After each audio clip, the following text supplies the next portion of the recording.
तुम्ही कामगार नेते म्हणून यशस्वी होतात इतकंच नाही तर पुढच्या काळामध्ये शिवसेनेच्या नेत्यांनाही ओळख कसं मिळेल यासाठी तुम्ही जो प्रयत्न केला त्याचा एक किस्सा मी ऐकून तो काय घडला ते तुम्ही सांगा.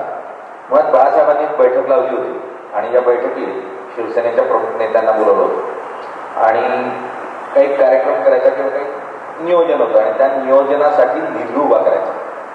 तर तो निधी उभा करत असताना अनेक नेते होते, प्रमुख नेते होते आणि अगदी जोशी साहेब असतील, मनोज जोशी असतील, तर नवलकर असतील. बाळासाहेबांनी सांगितलं की किती निधी तुम्ही देऊ शकाल यासाठी म्हणून उभा करू. कोणी 1 लाख सांगितलं, कोणी 2 लाख सांगितलं. 2-3 लाख 5 लाखाच्या वर कोणाची मदत घेत जाईना.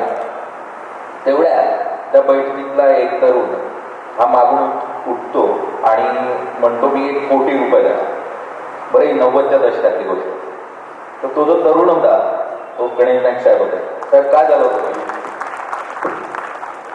90 साली शिवसेना चांगलं यश मिळालं. मी साधारण त्यावेळेला 45 एक आमदार निवडून आले. भुजबळ साहेब आणि मनोज जोशी साहेबांमध्ये स्पर्धा होती, विरोधी पक्षनेता कोण होणार. काही कारण परत्वे मनोज जोशींना विरोधी पक्षनेतेपद मिळालं आणि भुजबळ साहेबांच्या मनात नाराजी होतीच. परिणामी 92 साली भुजबळ साहेबांनी मराठवाड्यातले काही पश्चिम महाराष्ट्रातले आमदार घेऊन 17 लोकांना बाहेर काढलं आणि मनोज जोशींचं विरोधी पक्ष नेतेपद गेले. त्याच्यात साधारणपणे 6-7 लोकांना परत मी आणला.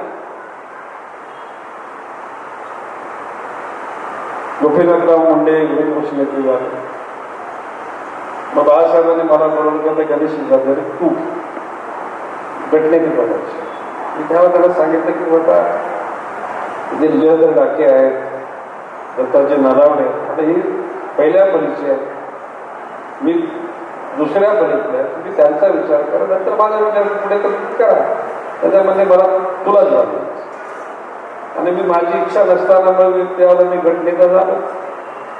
गटनेता झाल्यानंतर त्यावेळेला नेते लोकांची उंची 100 फुटावर, आमदार 25 फुटावर. मग मी गटनेता झाल्यानंतर आमदारांची स्ट्रेंथ साधारण वाढवून ती साधारण 35 फुटावर आली, म्हणजे 10 फूट प्लस, आणि 100 फुटातल्या नेत्या लोकांना जरा 80 फुटावर आणलं.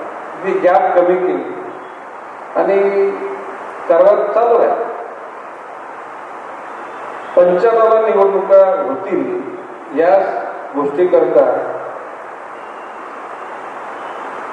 आपल्या तिथे तारांगण आहे वरलेला नेहरू तारांगण, तिथे एका हॉटेलमध्ये बाळासाहेबांनी या सगळ्या नेते लोकांची आणि निकट नेता म्हणून मला म्हणता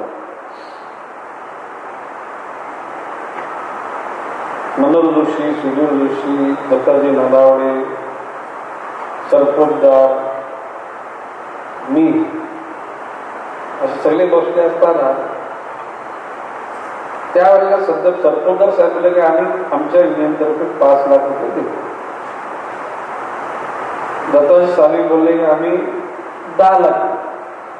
पण माझ्याकडे भेटला म्हणजे युनियनची, आमची युनियन म्हणजे यांची युनियन 1 सालवी साहेबांची, सरपोतदार साहेबांची 2, आमची 3. म्हणजे युनियन क्षेत्रातून आमच्याकडे काय त्यावेळेला मी ॲम्ब्युलन्स वाटला. पण म्हटलं मी आमच्या वडलों आम्ही जे कट्टाने कमवल्या पैशापैकी म्हटलं मी 1 कोटी रुपये देतो. त्यावेळेला 95ला मी 50,000 रुपयाने मी आमदार झालो. किती रुपयाने? आणि त्यावेळेला मला मतं पडली की 2,19,000. म्हणजे ते 1 कोटी, त्याला त्याचे 50 लाख रुपयाची बॅग संजू नाईक आणि 50 लाख रुपयाची बॅग संदीप नाईक, म्हणजे मी नव्हतो गेलो, हे दोघेच घेऊन गेले. म्हणजे त्यावेळेला ती सामुग्री 200 आमदारांची. किती? 1 कोटी म्हणजे 50 आणि 200 आमदारांची. आणि भाजप आणि शिवसेनेची 55 युतीच होती ना. आता त्याच्यानंतर काही लोकांनी बोललं की आता एवढे पैसे कशाला तू प्रपोज केले. आता प्रश्न असा की मी गटनेता झालो, मी आमदारांना एकत्र आणू शकलो, उद्याला राज्य आलं आणि चुकून मंत्री जर झालो तर निश्चितपणे गोरगरिबांची सेवा करण्याचा चांगला एक योग 95ला मी मगाशी म्हटल्याप्रमाणे 2,19,000 मतं पडली, पण पहिल्या मंत्रिमंडळात गणेश नाईक नव्हता. किंवा संजू नाईक महापौर झाले 95ला, आणि त्याच्यानंतर 6 महिन्यांनी मला मंत्रिपद मिळालं. ते पण कुठलं वन म्हणजे वनातच त्याला पटलं. पण ओके, आपण त्या गोष्टीची नाराजी नाही व्यक्त केली. आपण हॅपी